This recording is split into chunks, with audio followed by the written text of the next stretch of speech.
They're representing the breadth of the 50,000 regular and reserve army personnel. This is an opportunity for us to thank them for their tireless work to keep our country safe. This afternoon, Mr. Speaker, I will be hosting a reception for World Mental Health Day. I'm delighted that this week the UK hosted the first ever Global Ministerial Summit on Mental Health, with a landmark agreement to achieve equity for mental health. This morning I had meetings with ministerial colleagues and others. In addition to my duties in this House, I shall have further such meetings later today. Joanna Cherry. Mr. Speaker, the Polish community have long made a valuable contribution to Scottish society. My Polish constituent is a young man who's lived in Scotland since he was 6. Yet when he applied for job seekers allowance last month, he failed the habitual residency test. Even the DWP cannot understand the Kafka-esque letter he's been sent. Like the Windrush scandal, is this the shape of things to come for EU citizens in the United Kingdom? Can I say to the Honourable Lady, as she knows, first of all, as part of the negotiations with the European Union, we have already come to agreements about the rights that will be available to those EU citizens who are living here in the United Kingdom already. We have set out very clearly what will be the situation for those who come to the United Kingdom during the implementation period. And I also was able to update people a few weeks ago to make clear that in a no-deal arrangement as well, we will also ensure that we look after those EU citizens who have come here and made their home here. As for the individual case, I'm sure that the Department for Work and Pensions will be looking into this in some detail. Mrs. Pauline Latham. What steps is the government taking to encourage more tourists to enjoy the performing arts outside of London? Can I first of all thank my honourable friend for highlighting the issue of the performing arts, and that there are some great performing arts to be seen around the country. But she's also a performing arts ambassador, so I congratulate on her work on that. And we're committed to supporting the UK's tourism industry and spreading the wealth it produces across the country.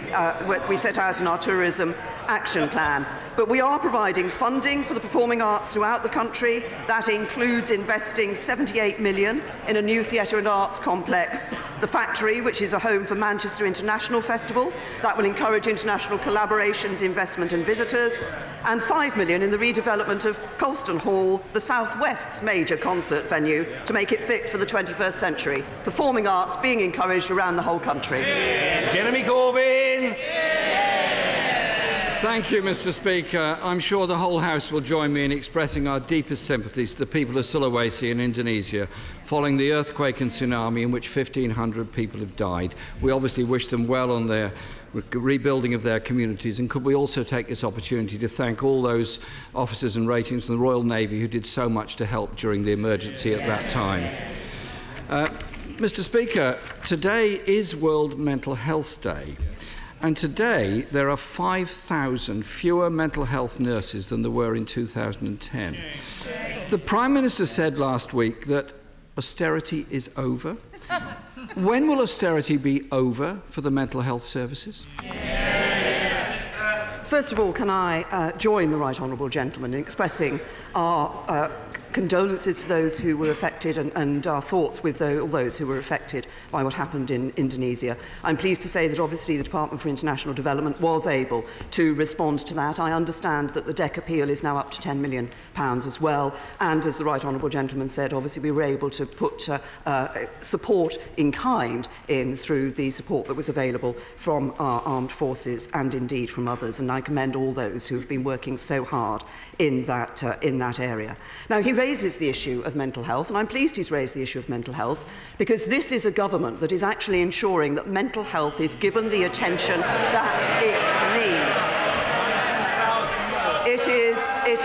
It is this government that has ensured that there will be parity of esteem for mental health and physical health in the National Health Service, and it is this government that is putting record levels of funding into mental health. But I say to the right honourable gentleman, If he's saying to me, do we still need to do more on mental health, then I say, yes, we do. That is exactly why we are setting out further steps today, particularly to improve the mental health of children and young people. But also I'm very pleased that my honourable friend, the member for Thurrock, is taking on the responsibility as the Minister for Suicide Prevention, the first time a government has had a minister appointed to such a post. This government takes mental health seriously. That's why we're putting record levels of funding into mental health. Jeremy Corbyn. Mr. Speaker, it was a Labour amendment to the Health and Social Care Act that put parity of esteem on the face of the legislation. It was opposed by her government. And if she thinks that mental health spending is going well, then maybe she should have told the Health Secretary this, because this morning he said it's still way off where we need to be. The Royal College of Psychiatrists has found that income of mental health trusts in England was lower than it was 6 years ago, and children are being sent as much as 300 miles away for urgent treatment. It needs urgent action now. Mr. Speaker, people in every village, town and city know that violent crime is rising. 21,000 police officers have been cut. 7,000 police and community support officers have gone. When will austerity be over for the police? First of all, in relation to the mental health issue, I've just said that I think there is more for us to do on mental health. And as part of our long-term plan for the National Health Service, we will be doing more for mental health. And I might remind the right honourable gentleman that our plans for the National Health Service will see £394 million more a week going into our National Health Service. He asked me about the issue of policing, and of course, what we have seen is this government has made, including the precept on council tax, has made £460 million more available for policing in this current year. And if he's so concerned about funding for policing, why did the Labour Party oppose that extra money? Jeremy Corbyn. Mr. Speaker, if austerity is over for the police, then it doesn't seem that she's told the Police Federation about this, because they are currently taking the government to court for failing to implement the decision of the independent pay review body. Our dedicated police officers and PCSOs deserve better than they get from this government. In the last year,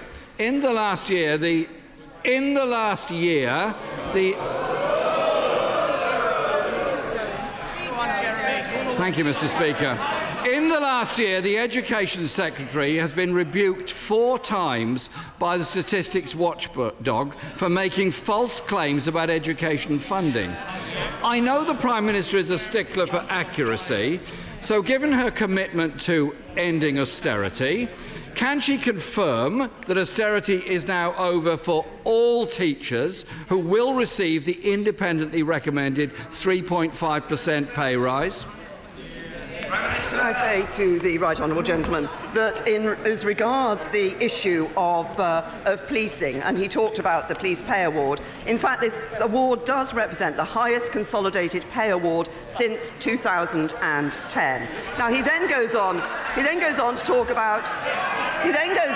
about funding for schools and what is happening in relation to schools. He knows the announcement that has been made in relation to the Teachers' Pay Award, but I might just remind him that school funding this year is at a record high, with the extra £1.3 billion.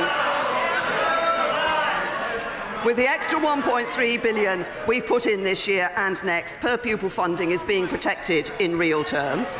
I recognise the pressures that schools are under, but I also recognise that we now see 1.9 million more children in good and outstanding schools compared to 2010.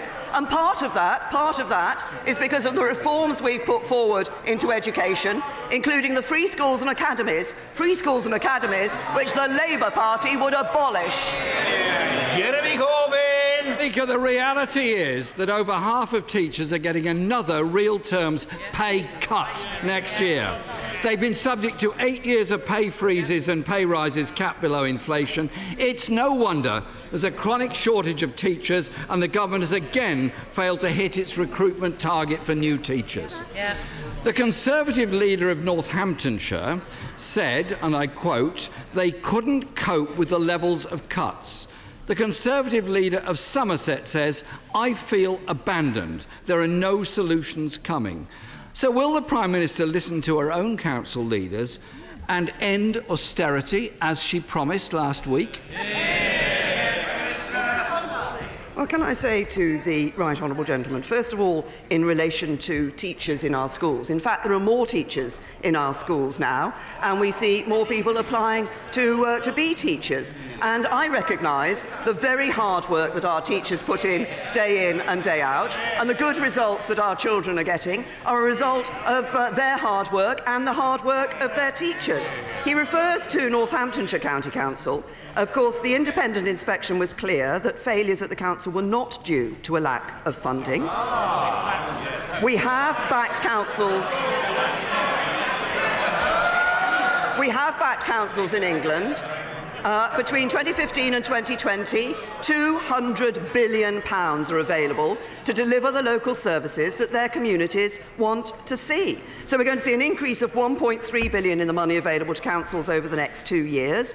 Extra money was announced at the conference at our party conference in relation to social care, and councils have access to over £9.6 billion of dedicated funding in relation to this. And there's a 31 million increase for rural services. Yes, we have had to make tough decisions, and yes, councils have been asked to make tough decisions. The reason we had to do that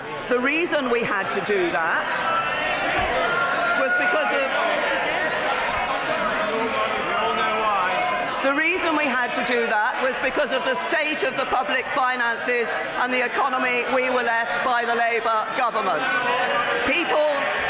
People have made sacrifices, and they need to know that their hard work has paid off. And yes, better times are ahead under a Conservative government. It might be a good idea, Mr. Speaker, if the Prime Minister took a few minutes out of a very busy day to listen to some teachers and the stress they're going through, and the number of newly qualified teachers that feel they cannot carry on anymore and leave the profession that they love. The National Audit Office has found that local government funding from central government has been cut by 49% since 2010. And next year, government funding for councils is going to be cut by a further £1.3 billion. The Institute for Fiscal Studies has said that 75% of the social security cuts announced in 2015 have yet to come into effect. £2.7 billion will be cut from working age benefits next year alone. Can the Prime Minister confirm this swinging austerity on the lowest paid and the disabled people in our society will now end, as she said last week?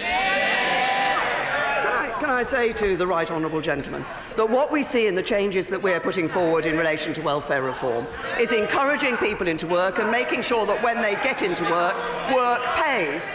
And I might also say to him that there are £2.4 billion of unclaimed benefits under the legacy system of the Labour Party that will be paid to people under universal credit. 700,000 people getting the benefits they're entitled to under universal credit for the future. And he asks me about what this government is doing in relation to the end of austerity, and I've been very clear that there are better times ahead for people. We will see debt falling, and we will see support for our public services going up. Austerity is being brought to an end. What is not being brought to an end is fiscal responsibility. Mr. Speaker, the poorest third of households will lose £745 a year if these cuts go ahead. Just this week, and the Prime Minister should listen to them, the Equality and Human Rights Commission has reported the situation facing those with disabilities has got worse and their rights are being violated in our society. 8 years of painful austerity. Poverty is up. Homelessness and deaths on our street is up. Living standards down. Public services slashed. And 1 million elderly are not getting the care they need. Wages have been eroded. And all the while, Mr. Speaker, all the while, billions were found for tax giveaways for big corporations and the super rich. The Prime Minister, Mr. Speaker, the Prime Minister declared she is ending austerity. But unless the budget halts the cuts, increases funding to public services, gives our public servants a decent pay rise, then isn't the claim that austerity is over simply a great big Conservative con? Can I say to the right honourable gentleman, actually wages are going up. We've increased the national living wage as well. There are 1 million fewer people in absolute poverty under this government. Under universal credit, 1 million disabled households will get around £110 a month more as a result of being on use of universal credit. And he talks about cuts. I'll tell him about some cuts that have been of benefit to working people in this country. What about the £18.5 billion of income tax cuts that have helped household incomes under this government? What about the cuts that those in their household bills that 11 million households will see as a result of our energy price cut? And what about the 46 billion of cuts through freezing fuel duty that has made a real difference to people's lives? But we know what would really hurt working people. Labour's plans would cost £1 trillion, £1,000 billion of people's money. Uncontrolled borrowing, spiralling taxes, working people paying the price of Labour. Yet again, Labour taking us back to square one. As always, I'm determined to find plenty of time for backbenchers. Mr. Stephen Hammond. Thank you, Mr. Speaker. I know my right honourable friend recognises how important it is that every child has the opportunity of the best start in life. For the last 3 years, I've been campaigning to ensure that summer-born and premature children have that opportunity. The DFE's recent report contains some statistical oddities, and progress seems to have stalled. Would my right honourable friend agree to meet with me and some parents to discuss this matter? Well, thank you. Can I say thanks to my honourable friend for raising what is, I know, an important issue for many parents. And we are concerned that some summer-born and prematurely born children whose parents choose to delay their entry to school until compulsory school age may be missing the essential teaching in a reception year. I understand the DFE is looking at how best to make changes without creating unintended consequences elsewhere in the system, and it's important that they look at it in that sense. And I know that the Minister from the Department will be very happy to meet with my honourable friend to discuss this. Ian Blackford. Thank you, Mr. Speaker. As you well know, today is World Mental Health Awareness Day, and I want to congratulate the Prime Minister on her appointment of a Minister for Suicide Prevention. Indeed, in Scotland, we have our own Minister for Mental Health and look forward to working closely with the new UK Minister in this important issue. Does the Prime Minister agree with me that we must all work to eradicate policies and circumstances that lead to people that believe that suicide is their only option? Well, can I say to the right honourable gentleman, I think it is right that we take this issue of suicide as seriously as we have done. Particularly, there have been obviously concerns raised about the number of young men who commit suicide. And it is important. Obviously, people in a range of different circumstances find themselves are in a position where they think about committing suicide. We must do everything that we can to ensure that people are prevented from committing suicide and that the support is given to people in those circumstances. Mr. Speaker, I'm glad that the Prime Minister agrees with me because, as reported by The Independent, nearly 1 in every 2 women taking part in the UK Government's Work Capability Assessment say they have attempted suicide after or during the process. A series of secret internal inquiries into these reveal that Conservative ministers were repeatedly warned of the policy's shortcomings. Will the Prime Minister commit today to ensuring that her new Minister of Suicide looks at the impact of her government's own social security policies and at long last, Prime Minister, scrap the appalling work capability assessment? Yes. Well, can I say to the right honourable gentleman, first of all, of course, these were assessments that were introduced by previous government. It is important that we get these. It is important that we get these assessments right. I think it is right that we are encouraging people into the workplace and wanting to ensure that those people are in the workplace, who are able to be in the workplace, are given the support to enable them to do that. That is what we want to do. I think it is right that we maintain assessments. Of course, we look at the impact of those assessments. We look at the quality of those assessments. That's work that the DWP does on a regular basis. But I think it is important that we are undertaking those assessments. Colin Rake. Thank you, Mr. Speaker. Former Prime Minister Gordon Brown and Head of the Financial Conduct Authority Andrew Bailey have joined the all-party group for Fair Business Banking's calls for action against the bankers who cost the UK taxpayers trillions of pounds throughout the financial crisis, none of whom have been fined, banned or prosecuted, despite clear evidence and guilt of fraud and malpractice. Would my right honourable friend do all she can to urge and enable regulators and our crime agencies to hold those responsible to account? Well, if I can give my honourable friend the assurance that since the financial crisis, of course, we have been looking at that regulatory system. We've designed, ensured that we've built one of the most robust regulatory systems in the world. It is designed specifically to ensure financial stability and to protect taxpayers. Now, there are a number of measures that we've introduced in relation to the responsibility of those at the top in organisations. In 2016, we brought into force the Senior Managers and Certification regime to hold those at the top personally responsible for wrongdoing.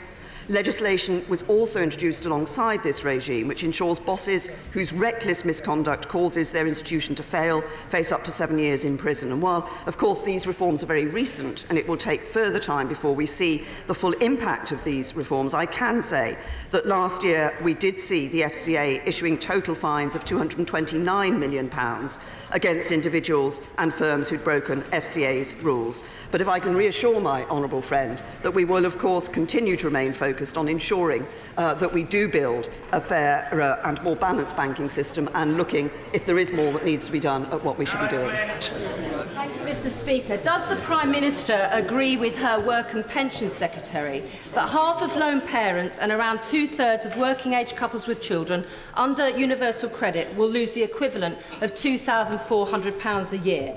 And if we are to believe the Prime Minister's promise to end austerity, will she promise today to reverse the £3 billion worth of cuts that are built into the universal credit rollout? Well, can I say to the right honourable lady that in relation to those people who are being moved on to universal credit as part of the managed migration, we are, of course, undertaking that. That will start later next year. It will be done on initially on a small-scale basis to ensure that we get that right. But we are putting protections in, transitional protections in for those people.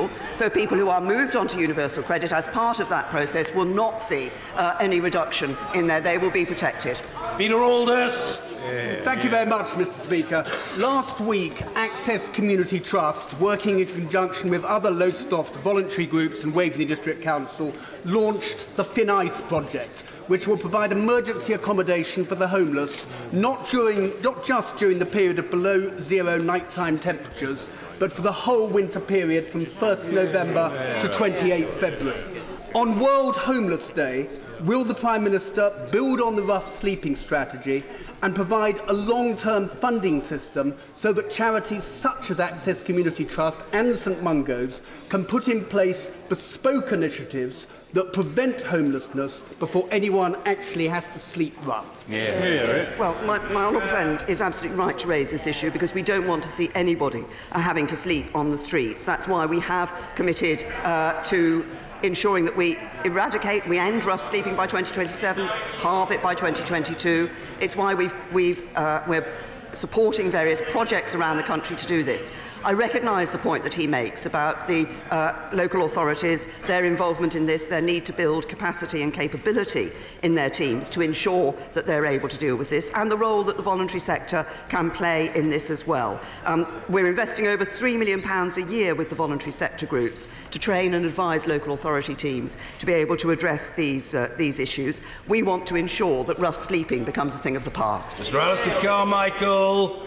Mr. Speaker, members of the Scottish Fishermen's Federation and the National Federation of Fishermen's Organisations are jointly lobbying Parliament today. They ask for a very simple undertaking from the Prime Minister, namely that in negotiating the Brexit deal, she will not trade away the right to fish in UK waters. Will the Prime Minister give our fishermen that undertaking?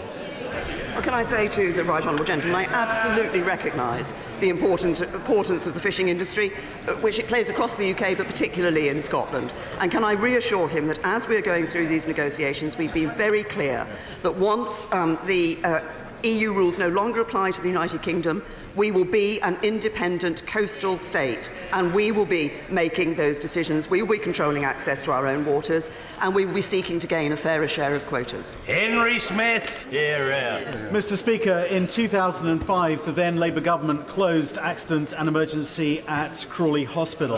I'm delighted that my right honourable friend has committed to additional resources for the National Health Service, including part of the Brexit dividend. Can I get an assurance that the upcoming NHS plan will include a return of local services at its heart? Yes.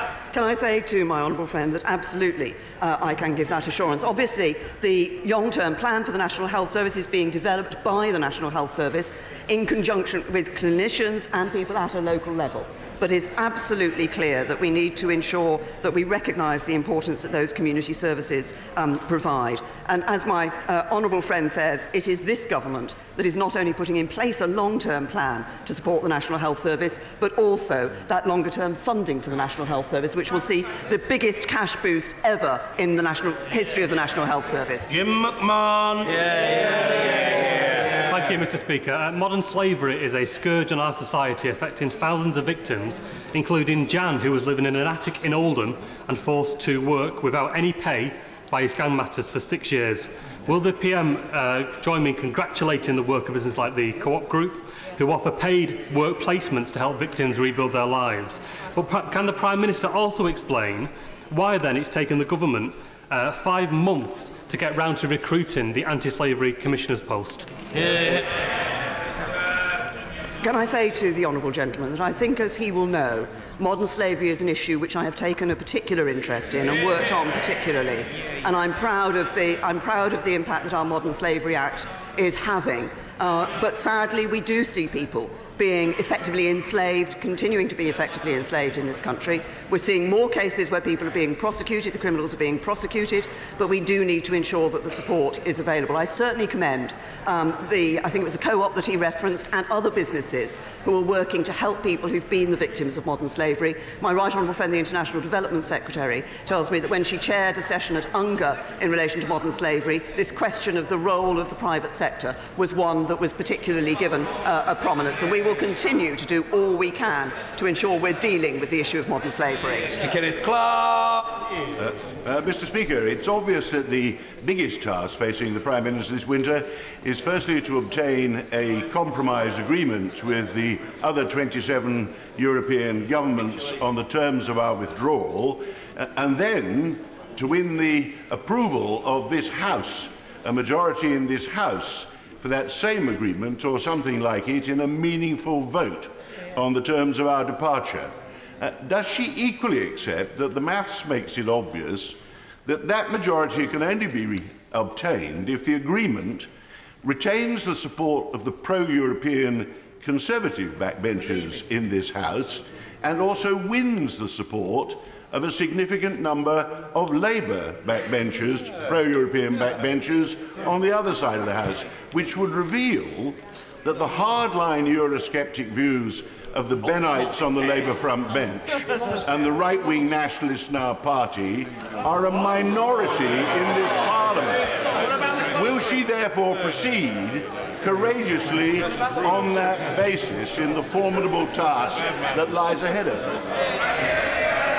Can I simply say to my right honourable and learned friend, what we are working to is to ensure that we get a good agreement for the United Kingdom, an agreement which delivers on the vote that the people took in the referendum to leave the European Union, to bring an end to the jurisdiction of the European Court, to bring an end to free movement, to bring an end to sending vast sums of money every year to the European Union, that does it in a way that protects jobs, that ensures no hard border between Northern Ireland and Ireland.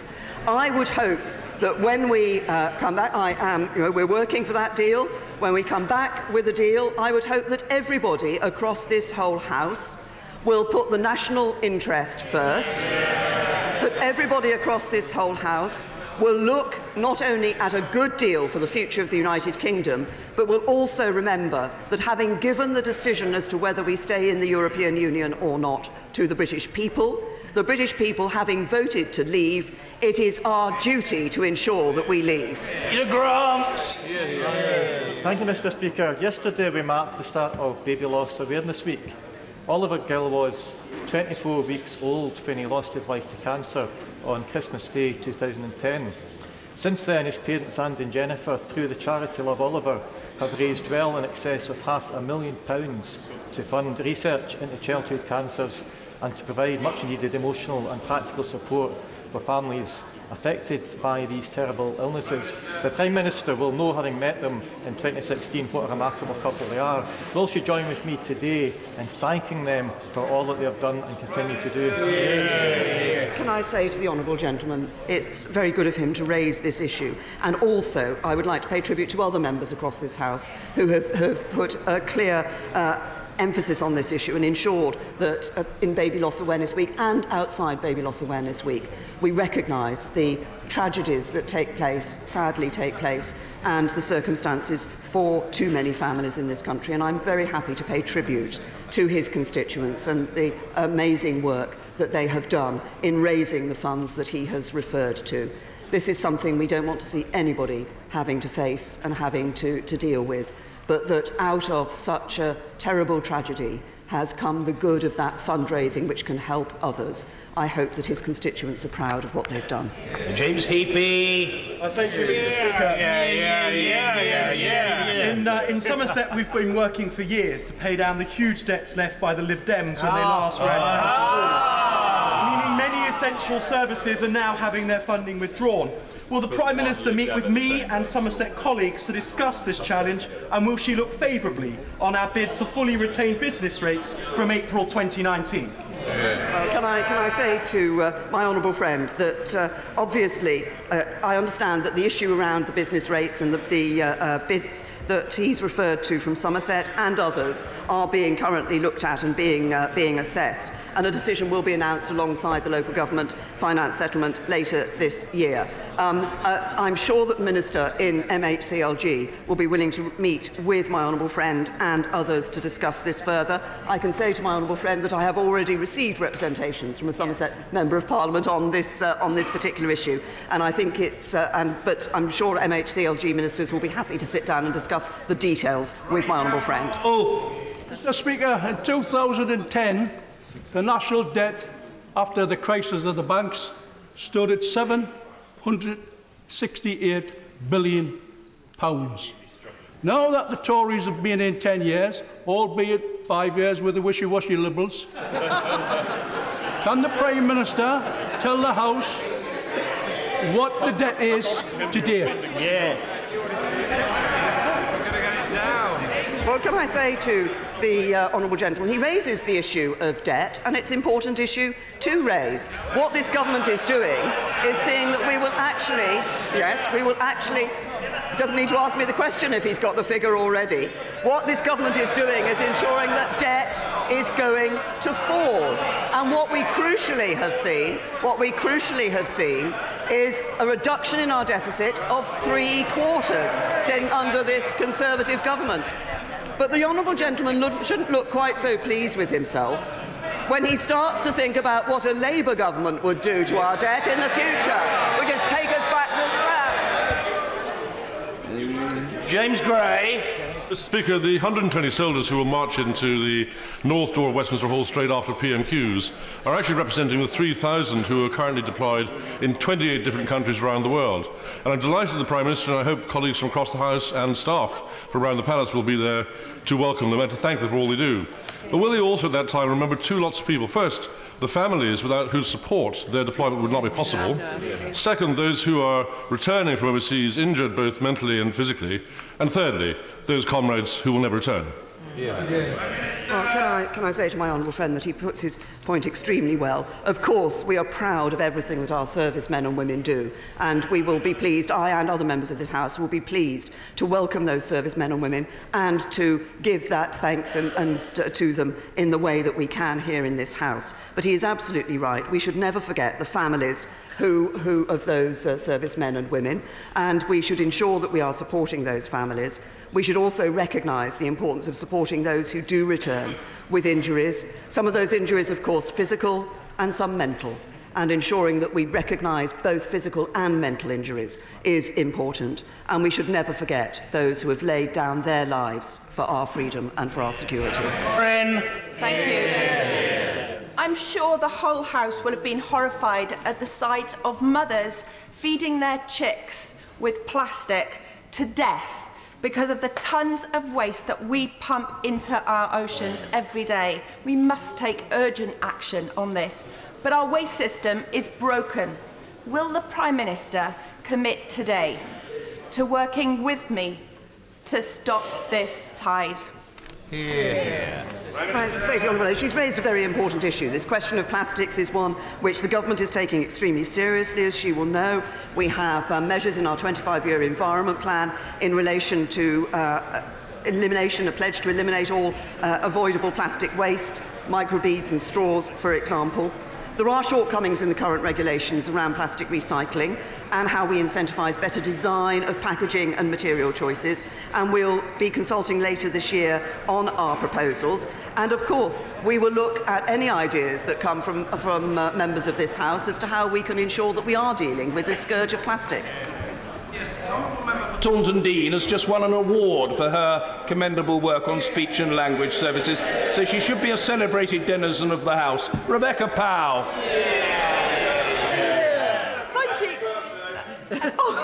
Thank you so much, Mr. Speaker. The question actually isn't, I'll save a question about that for later, but this question, Mr. Speaker, as the Prime Minister will know, the Agriculture Bill comes to the Chamber today, and it's a great opportunity to rethink our land use policy and the way we run everything about our land. Does the Prime Minister agree with me that it demonstrates that this government is leading the way on supporting a sustainable, biodiverse environment, supporting our farmers and food producers and our rural communities, especially those in Taunton Dean? Well, I congratulate my honourable friend and commend her for all the work that she does on issues relating to the environment. She's absolutely right. Leaving the European Union, leaving the Common Agricultural Policy, enables us to take another look at our support for farmers and their use of the land, and to ensure that as we do that, we are looking at issues such as the impact on the environment, and that we're able to ensure that we do see not just that sustainable environment and biodiversity that my honourable friend has referred to, but also that we are a generation that leaves the planet in a better state than we found it. Gins. Thank you, Mr. Speaker. We have heard this week that the world is facing ecological and human disaster from climate change, and that radical transport reforms are vital for our future. Will the Prime Minister therefore give her personal support to the proposed GB Freight Route Rail scheme, which would take some 5 million lorry journeys off our roads each year, cutting thousands of tonnes of CO2 and other emissions which are contributing to global warming and poisoning the air we breathe?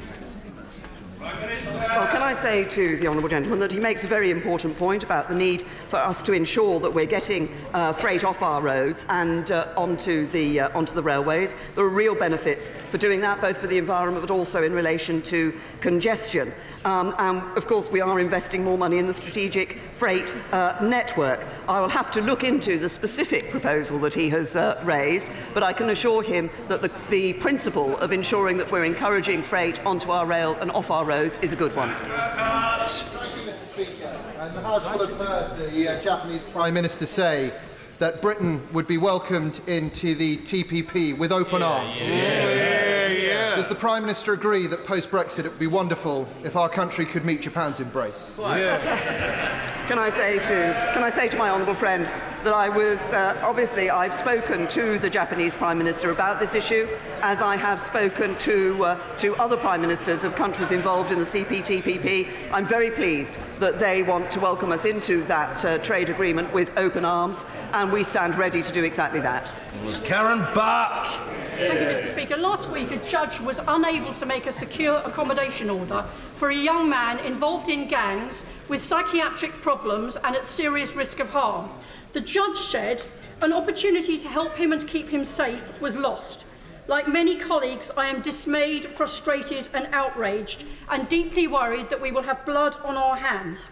On World Mental Health Day, will the Prime Minister guarantee that she will investigate this case, make sure action is taken, and guarantee no other vulnerable children will be left in such a terrible situation in future? I'm sure we're all concerned by the particular case that the Honourable Lady raises. My right honourable friend, the Secretary of State for Health, will be happy to meet the Honourable Lady to discuss that particular case and to look at the issues that it raises. We do want to ensure that support is available there for vulnerable people, particularly for vulnerable young people. And as I say, my right honourable friend will be happy to meet her to discuss it. Mr. Speaker, the effect of the recent tsunami, earthquake and volcano at Palu in Indonesia's Sulawesi Islands has been devastating, and the welcome response from our Embassy and International Development Department includes 2 RAF A400M aircraft and supplies and a team of humanitarian workers out there now.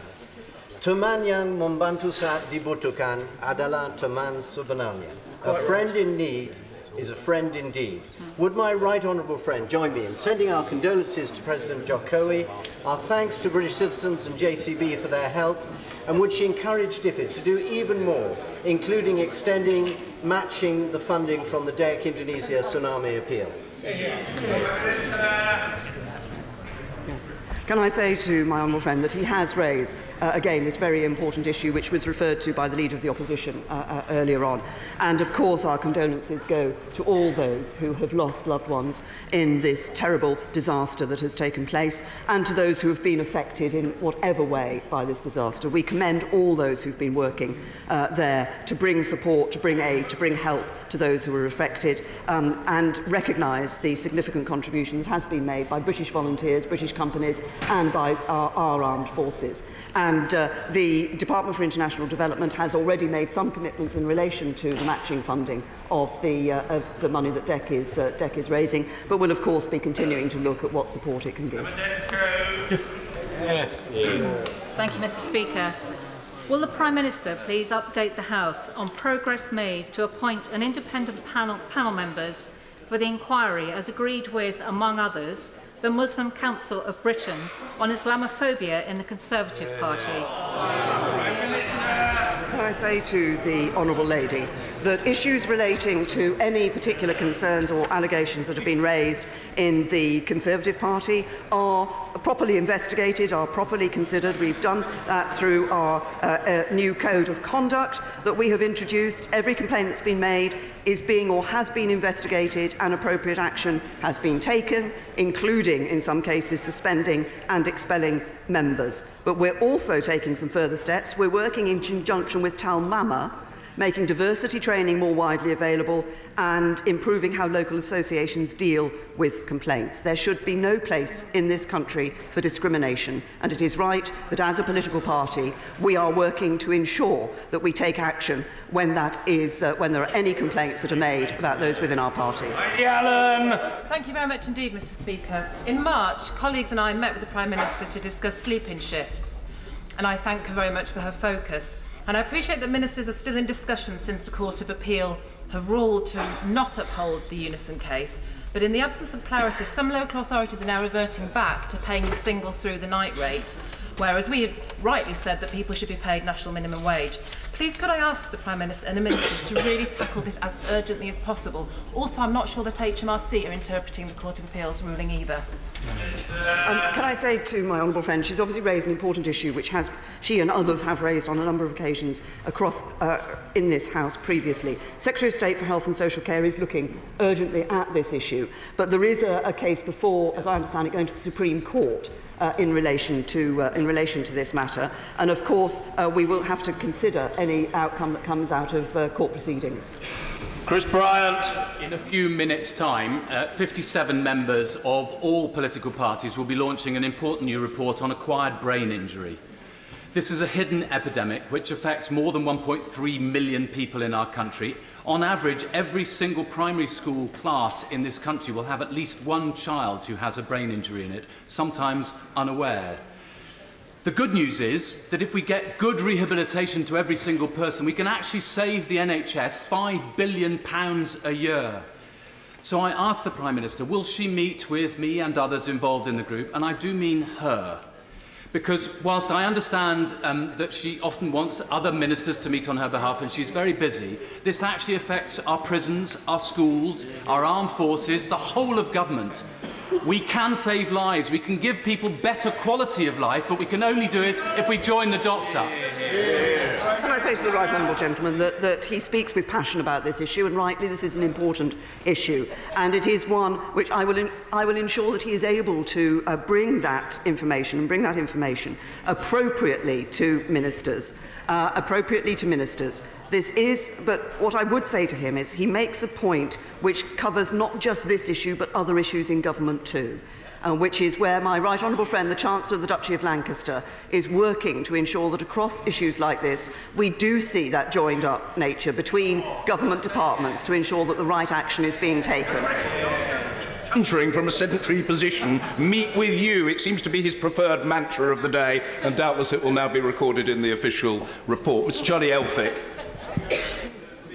The Prime Minister share my concern that drugs-related deaths in Kent have doubled in the last 3 years, and the rise of county lines operations mean there are now 48 separate gang operations in Kent. Does she agree with me that it's important for the Home Office to put more priority in making sure we win the war on drugs? Can I say to my honourable friend that he has raised a very important issue.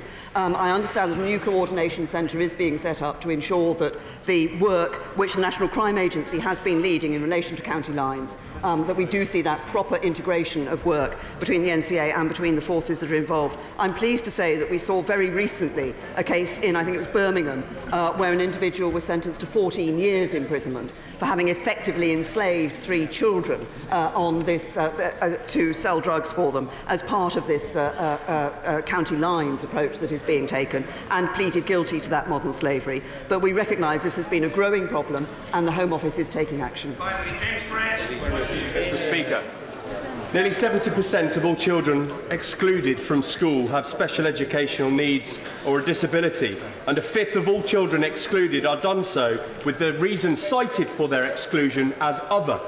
Other is a category of exclusion for which no further information is held. Does the Prime Minister agree with me that this national crisis unfolding is totally unacceptable? Will she commit to stopping the use of this category and that encourages off-rolling in our schools, and press Ofsted to ensure that its new framework supports and encourages inclusive schools and an education for all our children?